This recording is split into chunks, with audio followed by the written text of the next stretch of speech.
Hello, and welcome to episode 14 of Mishmash Mayhem, Mishmash Mayhem. the podcast where we take the schoolyard conversation of, hey, which one of these fictional characters would win in a fight, and we talk about it on a podcast.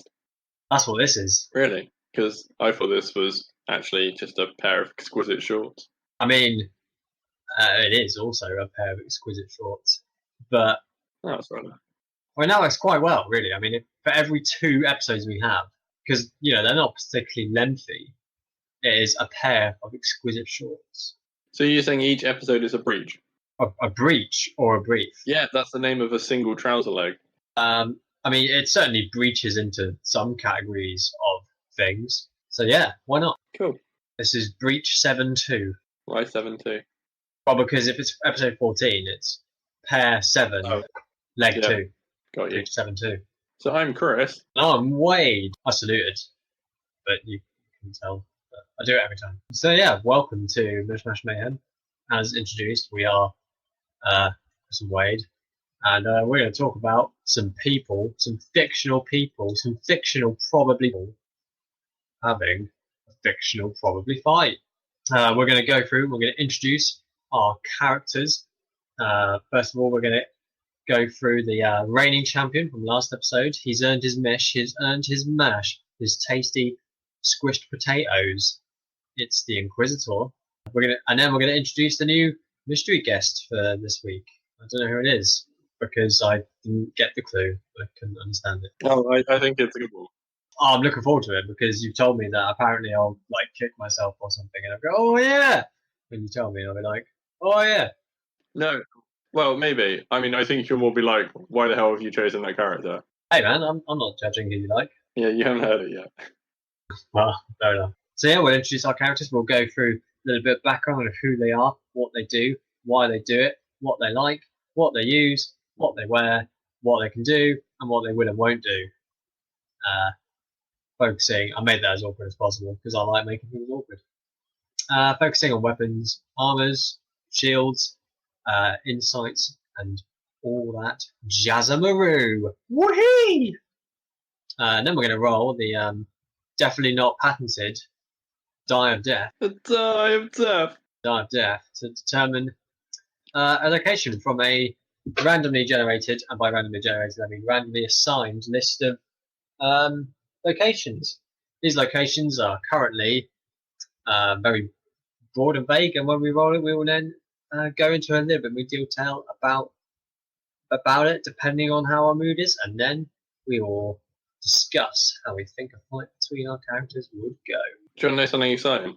Yes. On the Die of Death list, there are now 3 fan-submitted locations. So there's a 3 out of 20 chance there will be in a fan-submitted location. Are they all on there recently? How long have some of them been on there? One of them was the very first fan submission we got, for a location, and it's been on there for pretty long.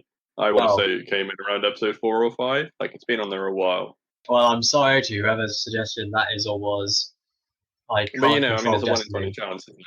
Yeah, every time. I can say the very first character fan submission we got, excluding Voldemort, because that was pre-episode 1, is actually still on the list and predates that arena. And somehow they still haven't come up yet. Yeah, it's just unfortunate. Genuinely. And you know what I'm saying? They're both from the same person. Oh, poor person. They're like, do they even do it? We really do have your suggestions written down in the list. Unfortunately for you, you are incredibly unlucky. So don't go gambling, whoever you are. Or do go gambling, I'm not telling you what to do or anything. I'm just suggesting that maybe you might not be so lucky. Or maybe you will, because, luck spreads itself around, doesn't it? One day you've won 50 quid, the next day you've lost your arm in a car accident. So I'm going to reintroduce our reigning champion. They have their Mish and their mash, and he can tell us what the Mish is, but he probably won't. It's the Inquisitor. You may recall that they have now bested old Hit Girl, no longer ceases to be, and the Onion Knight. I don't remember his full name because I'm terrible. Siegmeyer of Katarina. Yeah, that one. And Siegmeyer of Katarina. He bested Hit Girl in the sewers, and Siegmeyer of Katarina in the back of a car. I mean, technically he was in the front of the car at the time, but Sigmar was in the back of the car. It was awkward. It was excellent. Anyway, the Inquisitor is a character from a Red Dwarf. They are what is known as a simulant. A simulant in the series Red Dwarf is a cyborg / genetically constructed critter creature designed for a war. Unfortunately, I'll say unfortunately, fortunately that the war never happened.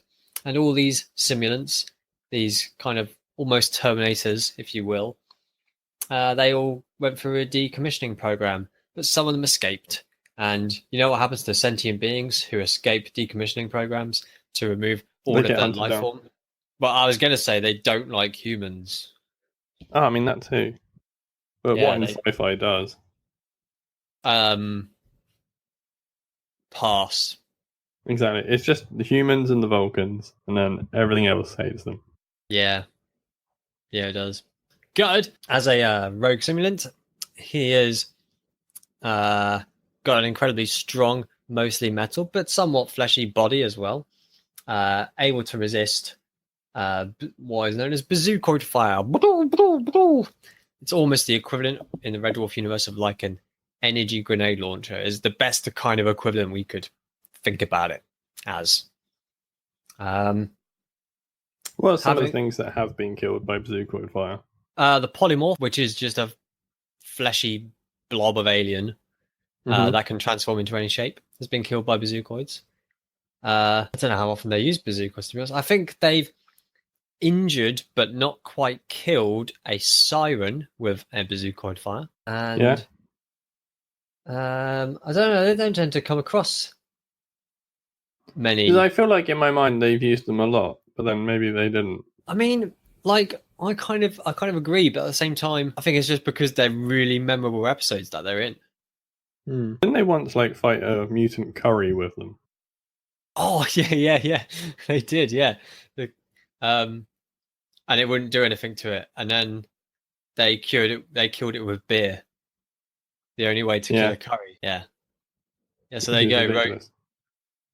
So Red Dwarf. Of course, beer! Because at this time, Lister was really small and somewhat cybernetic. Of course, beer! The only way to kill a curry!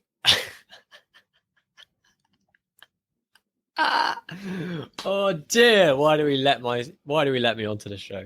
Nobody else would do it with me. Did you ask anyone else? No, I didn't. Well, there you go. Oh dear! Right, back to the moon. Back to oh god, the Inquisitor. The future. Back to the future. Let's go.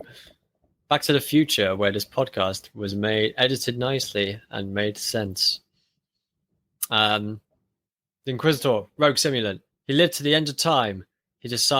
Having lived to the end of time, he determined that there was no God, and he would go back through time after inventing the time gauntlet, judging everyone based on their lives. And if they lived worthy lives, they could live. And if they hadn't lived worthy lives, they could not live and were replaced by other thems who weren't yet them because they never got the chance to be them because they were unfortunate, such as extra sperm, extra eggs. Probably not extra eggs, actually. It doesn't really make much sense that it would be an extra egg because like eggs come out typically once a month or once a cycle. But sometimes they come out two at a time, so it could be the other one. So I suppose in rare circumstances the eggs that didn't make it, but in most circumstances the sperm that didn't make it, because who doesn't love sperm? As long as it's not goose snakes.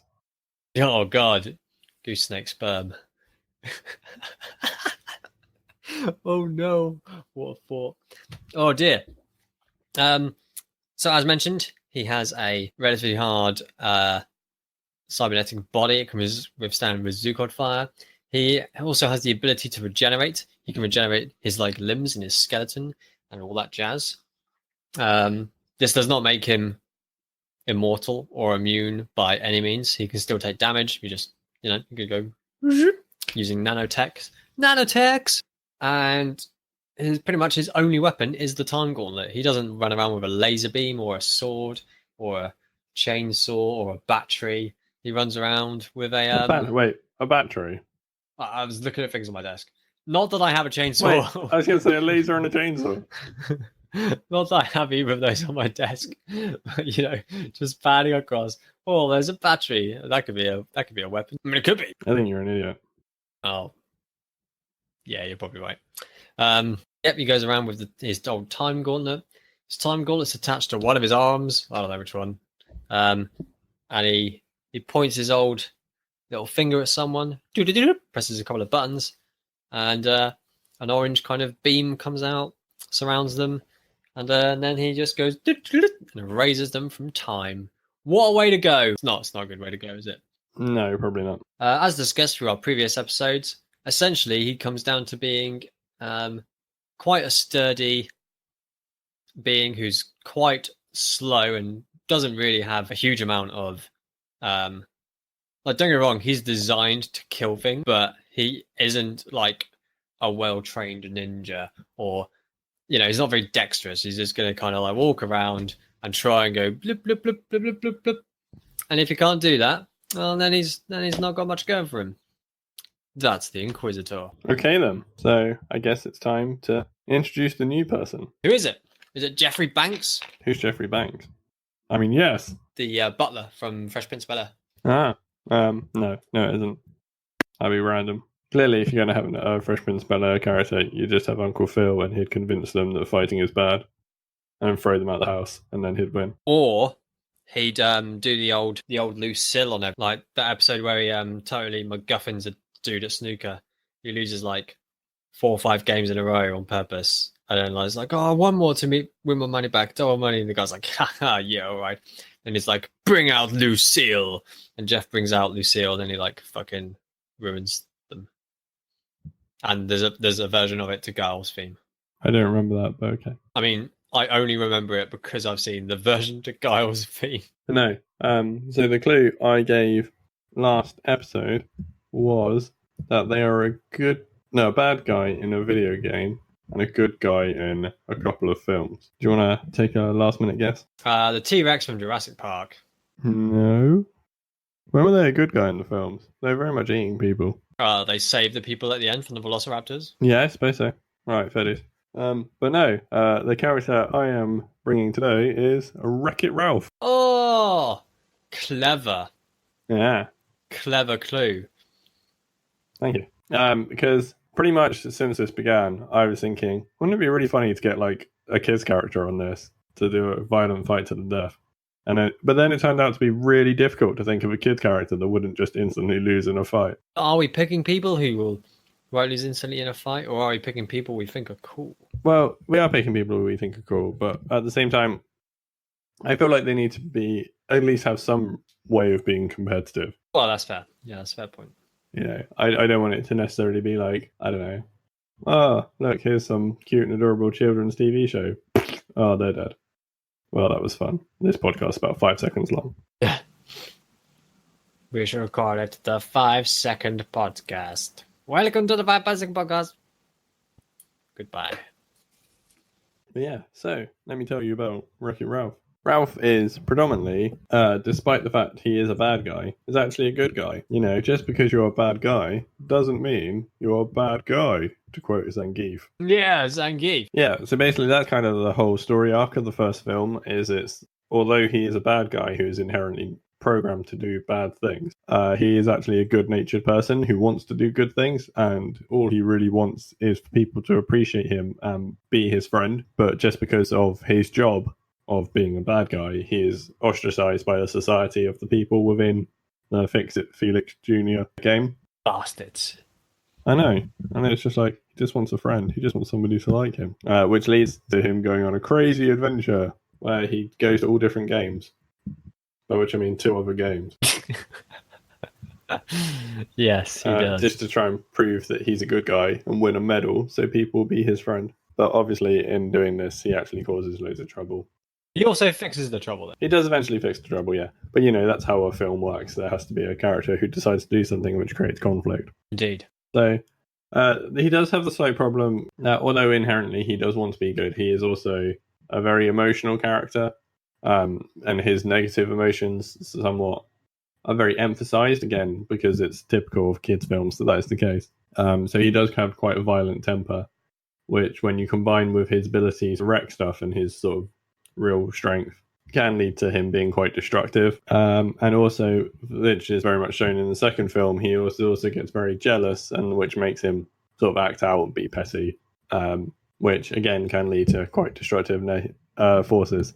So he wants to do good, but he's definitely got a bit of emotional baggage he needs to deal with. Bloody Ralph. Like maybe he just needs to have a good sit down and some counselling, and then he'll be okay. Wreck-It Ralph, the counselling sessions. Yeah, I'm just saying, I think it would help. I mean, I'm not sure it would be a very good film, though.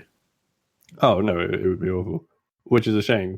Well, which is good that it doesn't exist, because both the two Wreck-It Ralph films that do exist are great. The first one especially. So I was looking up some stuff about Wreck-It Ralph. It's very difficult to find anything about the character Wreck-It Ralph as opposed to the film. But I did eventually manage to find a Disney Wiki page. Excellent. What does Disney Wiki have to say?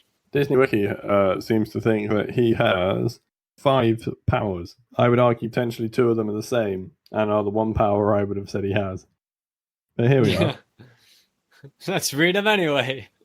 Yep. So it says superhuman strength, which I would agree with.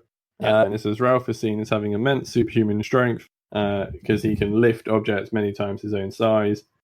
And he's shown his strength several times by smashing buildings with his hands. Or, being able to lift up cars and smash through walls and all that sort of stuff. Generic superhuman strength things. Yeah. I mean, there was also the fact in the Diet Coke and Mentos volcano, when he punched the floor, like the stalactite Mentos fell from the ceiling and stuff, so he can make vibrations around a whole massive cave. So yeah, strong guy. It reckons he's got superhuman speed because he can move at speed faster than naturally possible. I mean, it's not one I would have necessarily associated with him. I guess the bit where he makes the race course in the first film is pretty fast, but other than that, I don't really actually think he ever used superhuman speed. And let's be honest, that wasn't, hey, look, he's got human speed. That was, if he takes longer than 5 seconds to do this, it will be a really boring and unnecessary bit of the film. I mean, that's what that is, isn't it? That isn't, hey, let's give him superhuman speed. That's, we want him to make a race course, but also let's not waste time about it. That's purely. And we don't want to do a montage because it's in a montage. Yeah. Exactly. I mean, but yes, technically speaking, I suppose he does have superhuman speed. Superhuman durability. He is able to withstand being attacked by the cybugs and the super King Candy cybug from the end of the film, which is true. He got hit by a car quite a few times and didn't seem too bothered from it. At the end of Fix It Felix Jr., if the player wins, he is thrown off a building, or a skyscraper, isn't it, specifically? Yeah. And he survives that. And the one that sticks in my mind that they don't mention on the Disney Wiki, but to me seems like the biggest thing, is right at the end when he detonates the Mentos Diet Coke volcano, and he does the massive fall down from the sky where he'd been carried up and punches through the roof of it, and then it explodes on him. Yeah. And it's the Iron Man drop. Oh yeah, but it's not. No, he doesn't. He doesn't do a superhero landing. It's proper fist first. Oh yeah. No, it's not a superhero landing, but it looks like an Iron Man kind of punch through. You know what I mean?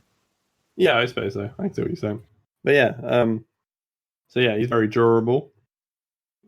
He's got semi-immortality in the way that he doesn't age. Yeah, and he can only be killed from being killed when he's not inside his game. Convenient. Because if he's killed inside his game, he'll respawn. Lovely stuff.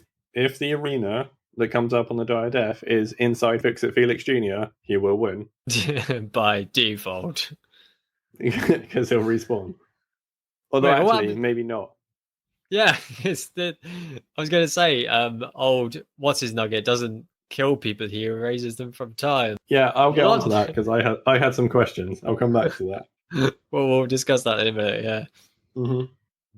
And then his final ability, according to the Disney Wiki, which I would argue is the same as super strength, is that he's a master wrecker. So he is able to wreck things just by touching them and using his brute force. I mean, there's a difference between I can see what they're coming at, because like you could be a person who, you know, if someone gives you, I don't know, a car, you can punch through the car and be like, "Ugh!" But then there's a difference between like someone gives you a car and you like just touch the car and it falls to pieces. Yeah, but it specifically says that he wrecks it with his brute force. Ah, okay. In which case, absolutely, yeah. Then talking nonsense. Yeah, like to me, that's the same as super strength. But yeah, so those are the abilities he has. So, which brings me nicely onto, firstly, can the Inquisitor erase him from time? Secondly, would the Inquisitor want to, because he's not alive anyway, and therefore can't be judged of having a worthy life? That's true. Oh. And thirdly, is it possible to replace him with a new him, because he's not, like, he's just programming? Right, so I feel like there's a lot to unpack. The third point, yes, because he gives chance to the things that never were. So whoever created Wreck-It Ralph probably had other character ideas in mind. Yes, so they would be the people his to replace him. His original concept was he was going to be a big red fuzzy monster, kind of like Sully from Monsters Inc., except red. But they decided to make him more human, so he'd be a more relatable character. So that is who would replace Wreck-It Ralph. Cool. Point 2, he specifically does, like, so although he is programming, he is sentient. Otherwise, he wouldn't have all these dreams and stuff. Because of Toy Story theory. Right. So Crichton also gets judged in Red Dwarf, even though he is a android who's been programmed to serve. He gets judged because he's clearly broke his programming in some regards. Even if he hasn't fully broken his programming, he's able to not do parts of his thing and have a thought of his own, and that's why he is then judged on whether he's had a worthy life or not. Okay, and sure, and Ralph does the same. He breaks the rules of the arcade, like going to other games and stuff. And so First I feel question is, I mean, the answer is probably yes, but I mean, assuming Wreck-It Ralph has a physical body, or presence is a better word, a physical presence in whatever domain these two happen to meet. No, if he does, I suppose we're going to have to say he does for the purpose of this. Yeah, then he probably could be, because otherwise, you know, I mean, it's interesting because most of the characters we go for are from video games or whatever, but we've always just assumed they're human. So why should we just assume they exist within their fictional world, whereas in this fictional world, he is a non-real character. But he does still exist within his fictional world, although as a program person. It's interesting. I think we'll have to allow something to happen. Yeah, that's we'll get there. I would have thought so. Okay, that's fine. Yeah, because like you say, I think we're going to have to assume for the purpose of this that either Ralph is physical or the Inquisitor has found some way of making himself digital. Digital. Probably the first. Because it makes them much less questions. It does, although I do like going digital. Right. Anyway. If we've discussed those things, I believe there's a certain minutes. I believe there's only one thing left to do, really. Or two things. Oh. Well, we've got to roll a dive depth. Well, that was the thing I was thinking of. Oh, well, the second thing is they've got to fight. Well, yeah. But I mean, there's one thing left to do before the fight. Okay. It's time for the dive of death. So, okay, think back to your childhood. Yep. What are you thinking of your childhood? Yeah, Okay, so now think, what would be a really cool place from your childhood in video games for a fight to take place? And then obviously the thing you're thinking of is the Kanto region safari zone. Oh, okay. I at first I was thinking the green walls outside school. There's not really a relatable location for everyone though, is it? No, but it's very relatable to us. And we're the ones talking. But the Kanto region from Pokemon, excellent. No, specifically the Safari Zone. Yes. The Kanto region Safari Zone. That's what I meant to say. I just spoke really terribly. All right, cool. So if they're in the Pokemon universe, do Pokemon rules apply? Not that either of them are Pokemon. What, you mean that they can only throw rocks and bait at each other? I was thinking more that it's turn-based combat. No, because neither of them are dictated by turn-based. Fair. But it just does mean that there might be Pokemon around that may or may not interact with them. Fair. Are they specifically in the Safari Zone from the games, or just the idea of the Safari Zone? I don't mind. That is for you to decide. I think just the idea of the Safari Zone. Okay, so more like the anime style, just sort of big open fields, a little bit of forest.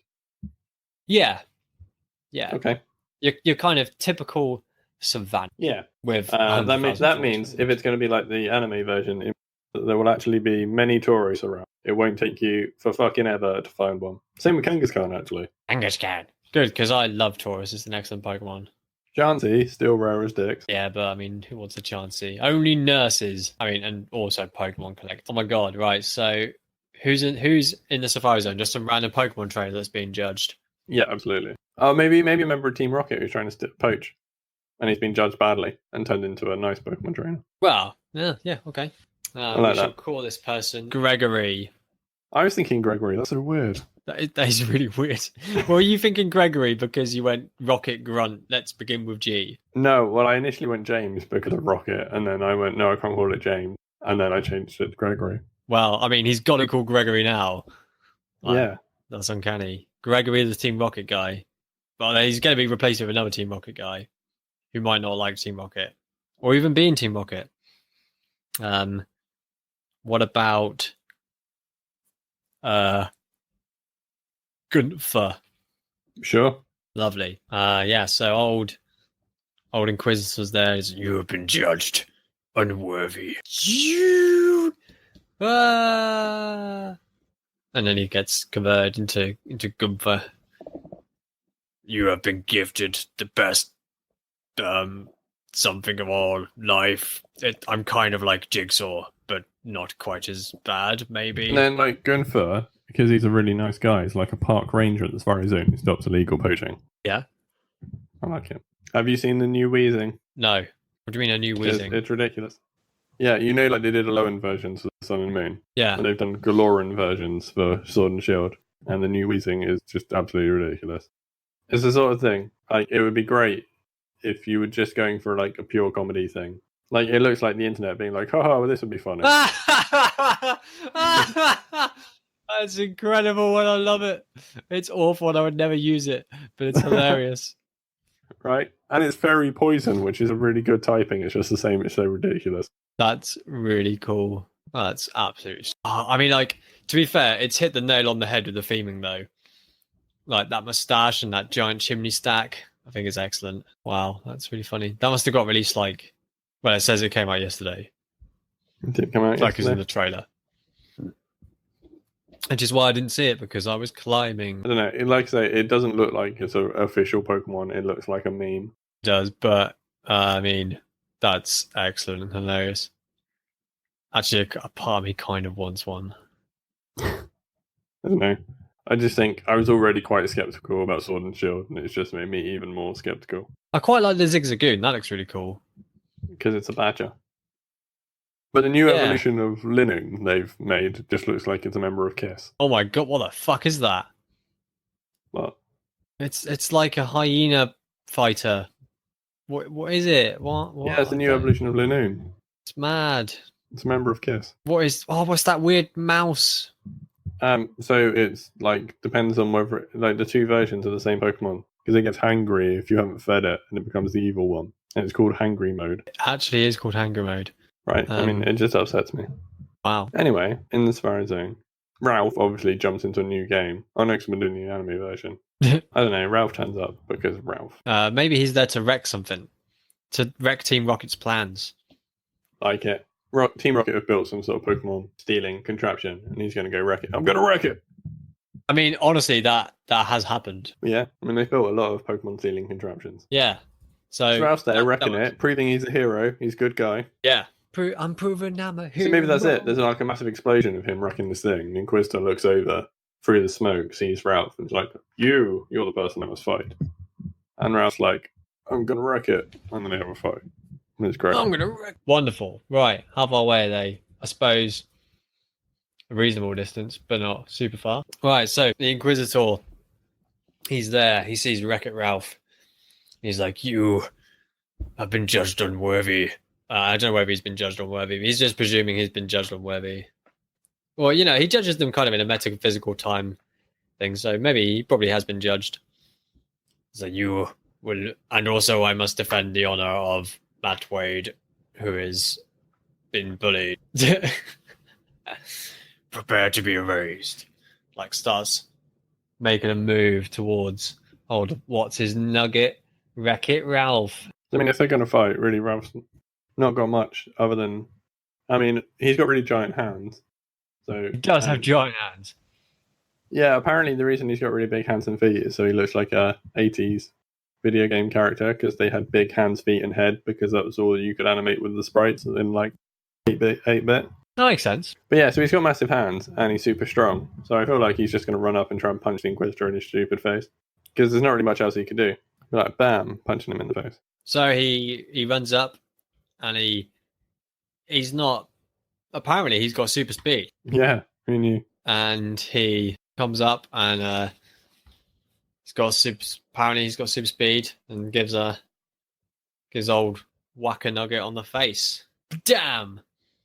Like how powerful are his punches? They're pretty fucking powerful, aren't they? Yeah, I reckon it's gonna sort of, the Inquisitor's gonna like be knocked flying. Especially if he's got a run up. Yeah, because he's like pulverized dirt into completely flat racetracks and stuff. It's pretty powerful, isn't it? So probably quite a powerful punch. It's gonna whack him, as you say, quite far. And there's nothing even to really stop him. You know what I mean? It's not as if he's in a confined space where he's gonna knock on something. He's literally just gonna go for a while and then go whoa and skid across the floor, really cool, like kicking up a dirt track, looking really cool anime style. Yeah. And from there he's gonna be like, and it's probably not gonna do too much damage. Don't get me wrong. His face is gonna be a lot of pain, but it probably won't have like, destroyed his head. And then he's gonna be like standing up out of the dust. How long is it gonna take old Ralph boy? He's gonna be like whoa, slowly standing up. How far away is old Ralphie boy? I think if Ralph sees him start to get up, he'll go in and punch him again, right? Because why wouldn't he? Yeah, his punch punched him quite far though. Like, how quickly can he get? I don't know. I didn't imagine. He's probably. I think he could get to him in the time it takes him to get up. Okay. So he'd run over. I don't know. I mean, if the Inquisitor wants to try and like do something to block it, maybe he can. Well, I mean, he would certainly try and get up and try and go for the old gauntletaroo. Yeah, but that's like getting up, and then he's still got to like type in all the buttons and stuff. Yeah. I don't think he's going to have time to do all that. Possibly not. So I think he's going to get punched again. Bam! Punched again. Another flight across some open grassland. Skidding. I felt at this point, like, there's going to be like some executes and some Nidorans trying to like run away, get out of the fight. Yeah. And he scares like a horde of Chansey out of their hiding place. They were hiding in with the executes because, like, is that a really small execute or is it just really far away? Wait, no. You know what I mean? Something along those lines.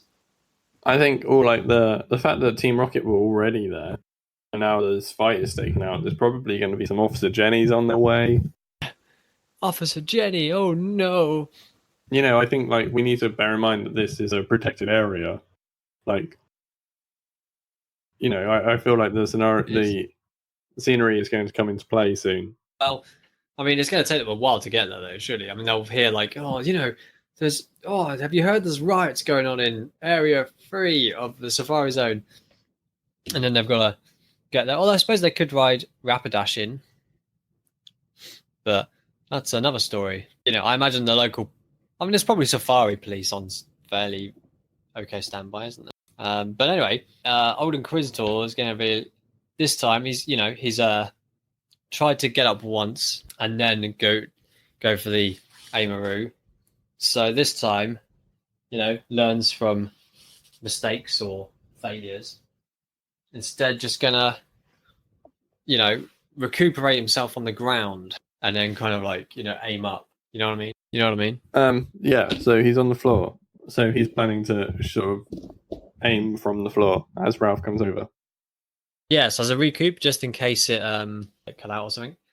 So he's been hit to the floor. Last time he tried to get up and then aim, and it wasn't a very successful endeavor. So this time he's going to just ready himself on the floor. He's probably spun around a bit, and then instead of trying to get up, because that takes time, he'll just from the floor try and aim, like how you see in the films when they draw their guns and they're like, no, except he doesn't have a gun.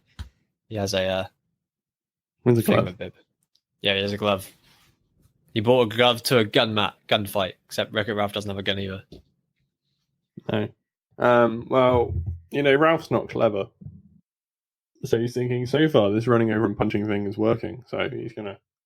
And he's maybe even thinking, now if he's on the floor, he won't even fly away when I punch him. I can just pound him into the floor. I mean, that does sound like a plausible technique for Wreck-It Ralph. Right? And let's be honest, I think if Wreck-It Ralph starts pounding you into the floor, even the Inquisitor can't, regen that quickly. Yeah, that would probably be bad. So I feel like Ralph's going to run over, but then the Inquisitor's going to bip him. And then Wreck-It Ralph's going to be like, oh, what's this? And it's like, you fool.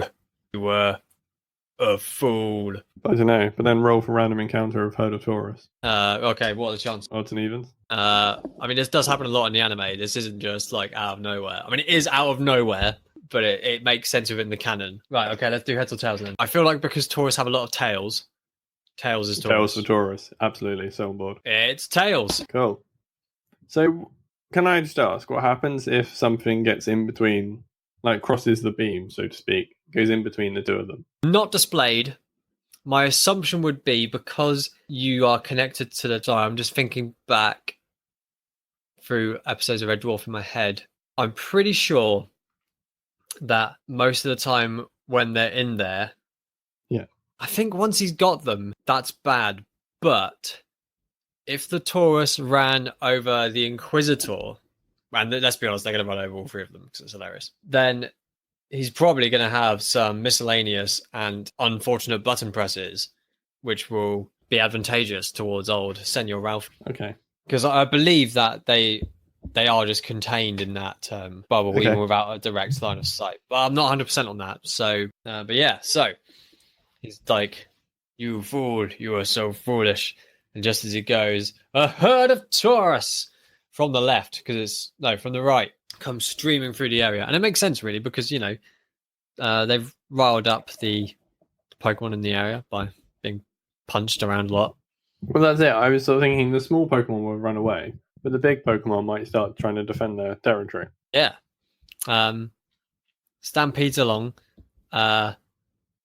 runs over the Inquisitor a bit, bumps a couple of buttons, get bumped, and Ralph is probably released. And then Ralph also gets hit by a herd of Taurus as well, traveling in the same direction. The Inquisitor's quite hard.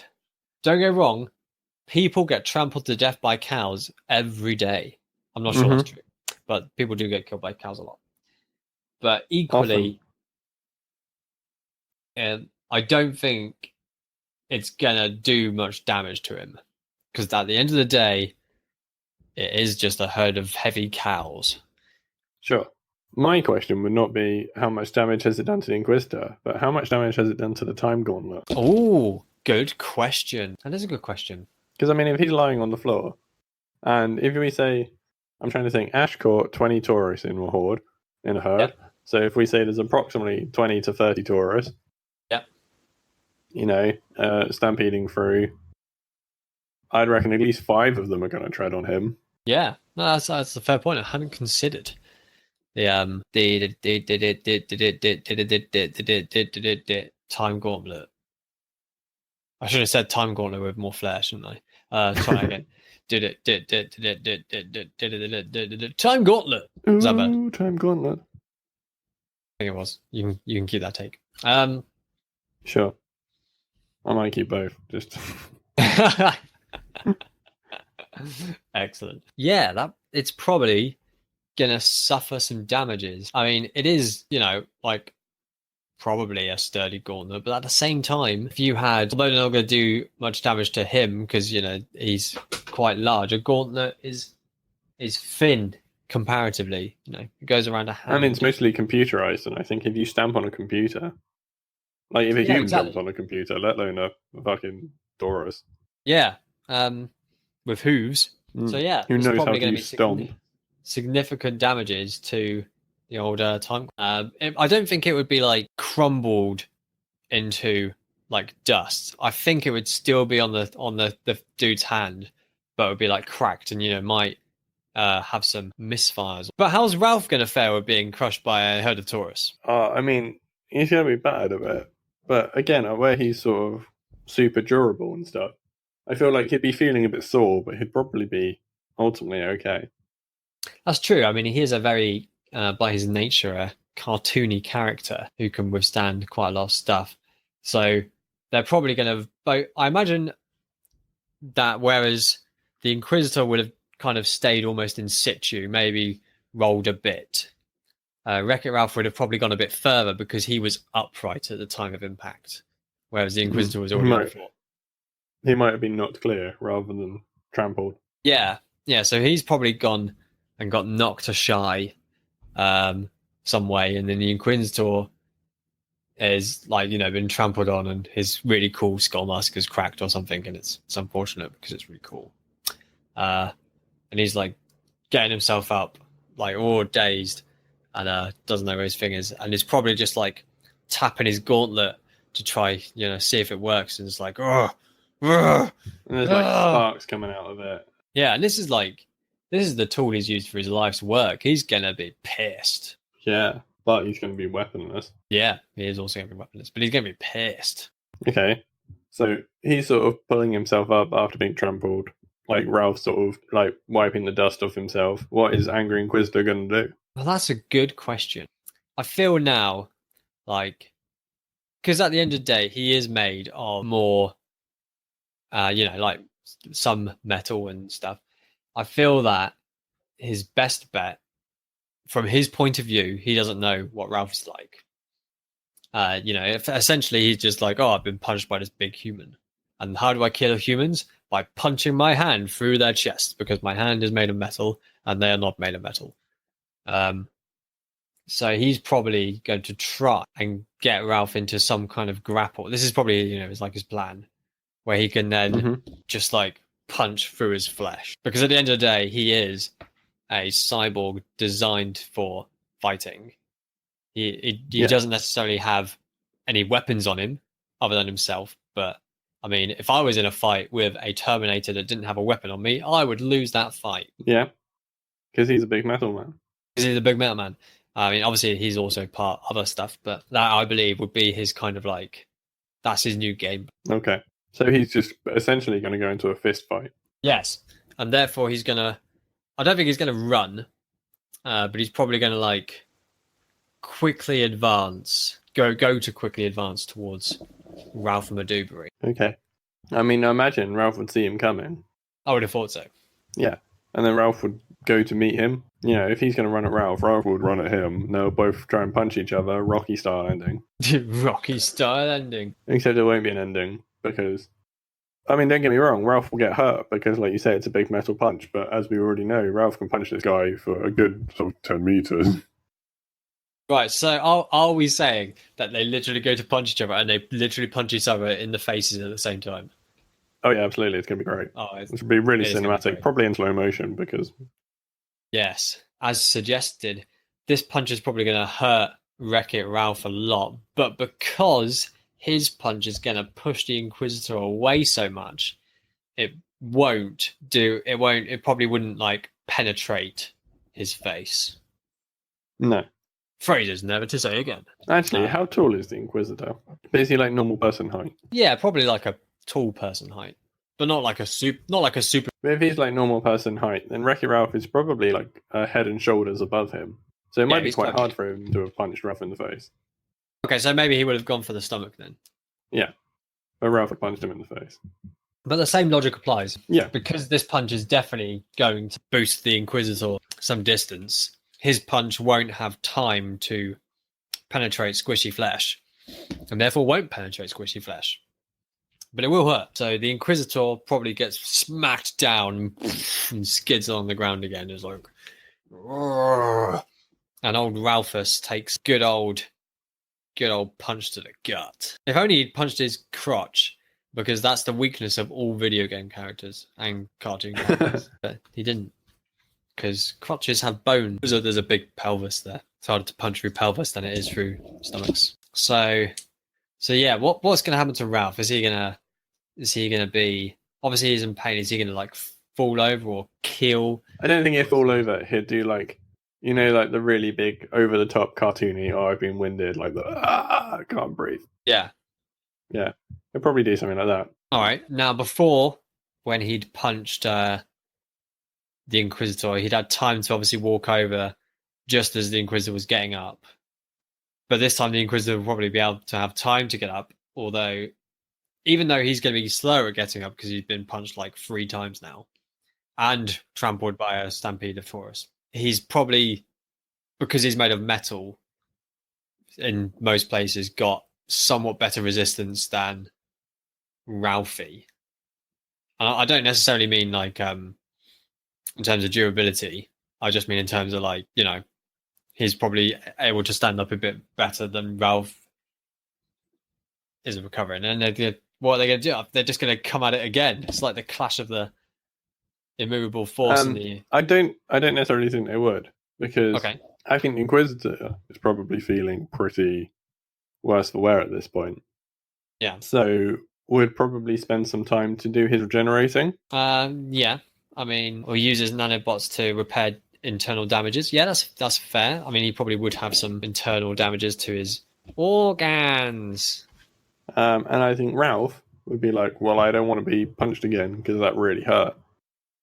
So would potentially go and get something nearby that he could throw or use as a range weapon. Maybe like a tree or something. Okay, yeah. I mean, there are trees in the Safari Zone. Because he could just pull up a tree. He could unroot a tree like anyone could a flower. And then just like beat the Inquisitor around the head with a tree. Because he can do that from a long enough distance. He won't also get punched. And even if the nearest tree is quite far away, there's going to be one within eyesight.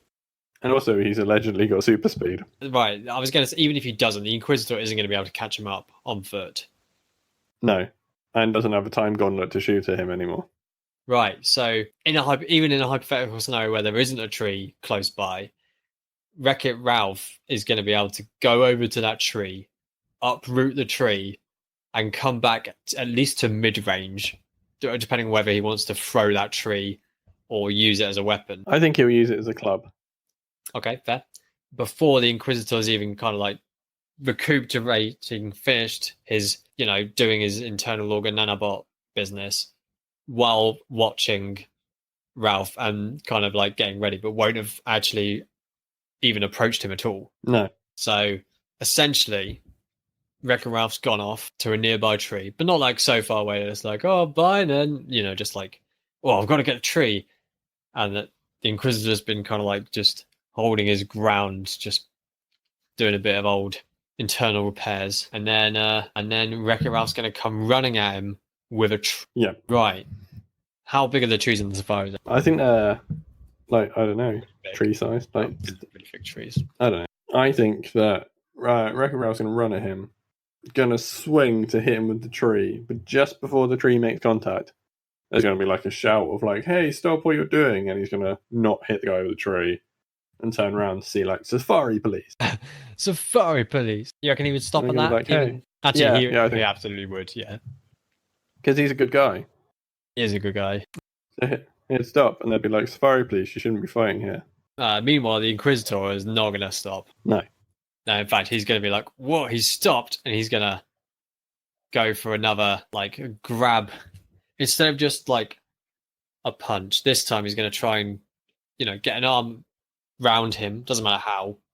He's not trying to, like, cuddle him. And then go for a punch. Because then he's just got a bit of a hold in. Yep. And then, obviously, the Safari officers, whoever they are, Olivia. Yeah, Olivia, Safari officer, obviously. Safari Officer, Olivia, and Sarah, because there's two of them. Yeah, they're twins. Yeah. Obviously. One of them is riding one of them's got a Nido King and one of them's got a Nido. Because of course. Yeah. And the one who has a Nido King is much more tomboyish and is definitely Sarah. Yep, so Sarah has a Nido King. She has pink hair. And Olivia has blue hair to match the Nido Queen. Yeah, anime tropes. Because anime tropes, yeah. Enough about Sarah and Olivia, who I will draw later. I won't draw later. So Ralph's like, whoa, hang on, ladies. There's a perfectly reasonable explanation for this. I just, gets like gut punched again, but with some more force. But Wreck-It Ralph's really big. And he's not a squishy human. He's quite squishy. He's got a massive beer belly. Well, that's true. But he's not like a fleshy human. Like I don't know how a punch is going to do. I don't think he'll be able to punch straight through him because I don't think he would be able to. Ability. No, I don't think so either. But I think it would hurt a lot. He could definitely punch through it. Like the Inquisitor could. I say definitely. I mean, could probably punch through a human. But humans aren't super strong and are traditionally and don't have super durability. Right. And also aren't the size of Wreck-It Ralph. Yeah, he's about 8 foot tall. Yeah. So I think he's just going to get a punch in, but it's not going to do that much. Well, obviously it's going to hurt a lot, but I don't think it's going to do any lasting damage, any significant damage. I vaguely remember from the anime that the Safari police have like trank guns that they will use on people who are misbehaving and the such. All right, okay. So he might then just get tranked.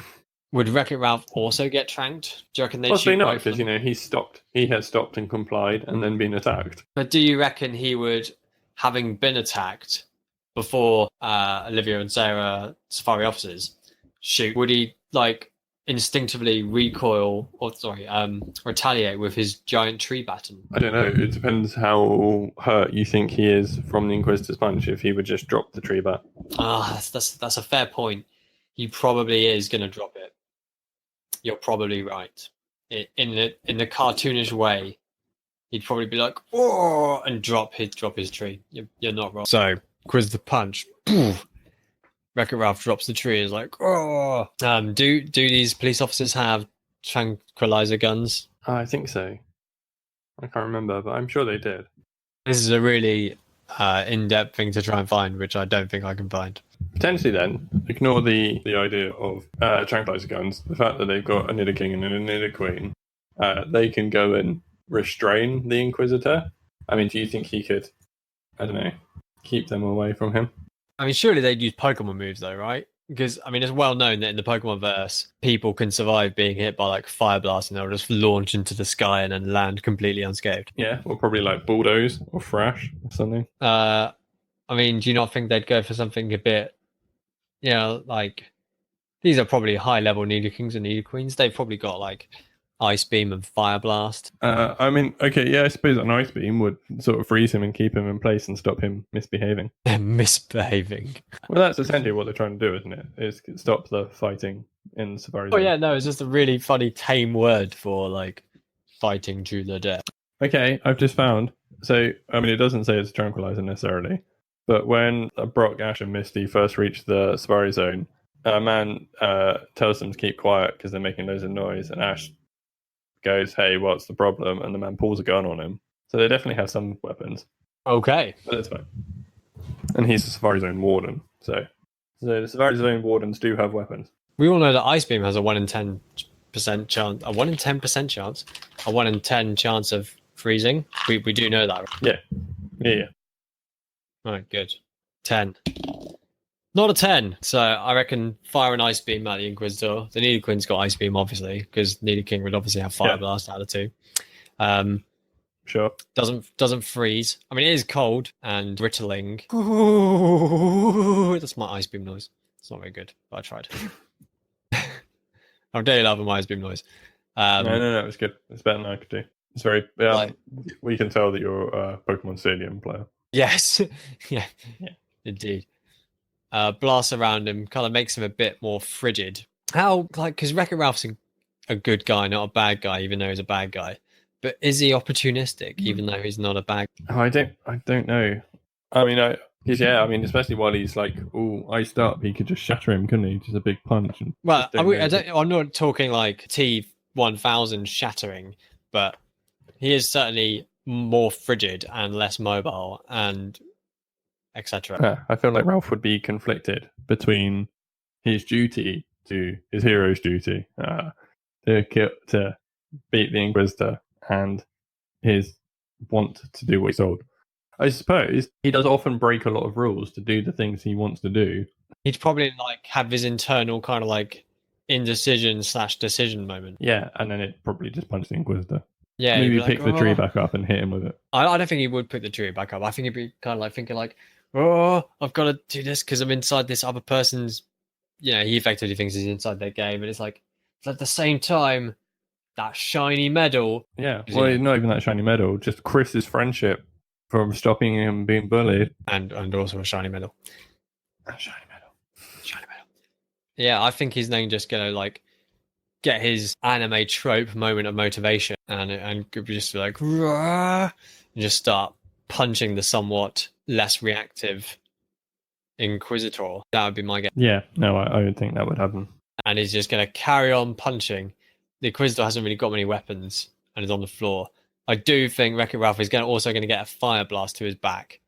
But in the drama of like just going, rah, rah, like the kind of pounding he does when he's making the race course, a fire blast like lights up his back and is like, rah, yeah, absolutely, like, really going for it. And he's like, he smashes through it. But yeah, I reckon when he gets angry, he does tend to be more destructive, and being set on fire would make you angry.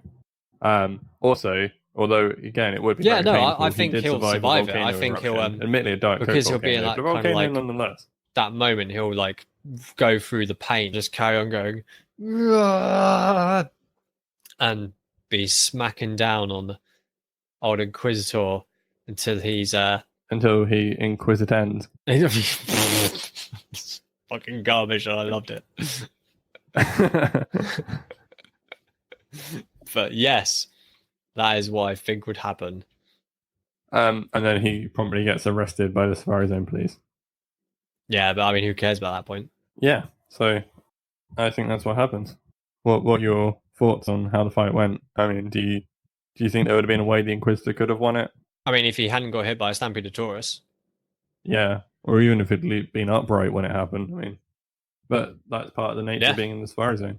Taurus is Stampede. It happens. It is absolutely part of the nature of being in the Safari Zone.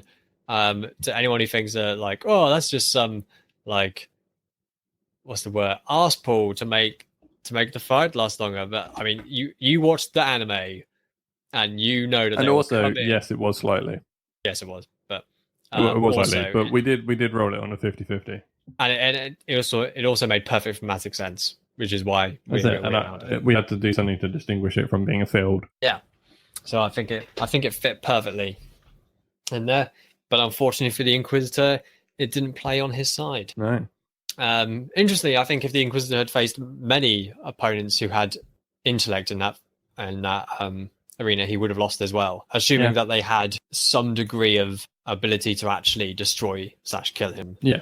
Wreck-It Ralph obviously started off bad because he doesn't have much in the way of thinking prowess, but it paid off. He's a lovable simpleton. He is. Right. There you go. So that's it. I guess now we need a clue for your character next time. Okay, so what's your clue for the next character? I only wanted to be loved. Wow. I mean, that's really cool. That is really cool. I mean, that's a quote. I don't know if you want to give a... Oh, I suppose I could give a better clue. A more well-rounded clue. This is a character from a series of games where the main character is absolutely, definitely Vin Diesel. And he is one of Vin Diesel's many accomplices throughout his time-traveling journey. Yes, that's very cool. Cool. Well, we hope you have enjoyed this episode. If you want to get in contact with us and tell us how you thought that fight would have gone, you can do so over on the Twitter at podcastmmm. You can email us on podcastmmm@gmail.com. .com. Feel free to message us and tell us what fighters you would like to see take place in the Mish Mayhem. Similarly, if you'd like to recommend any locations for the fight to take place, please tell us those too. It's always nice to hear from you. We enjoy it when people get involved. That we do. Yar! Also, please spread the word about the podcast. Tell other people. Get them listening. And especially if you have a butter called Word, spread the word. Oh yeah, spread that word like buttery butter. Oh, you spread that word all over my toast. Oh, yeah. Oh, oh yes. Word toast. Word toast.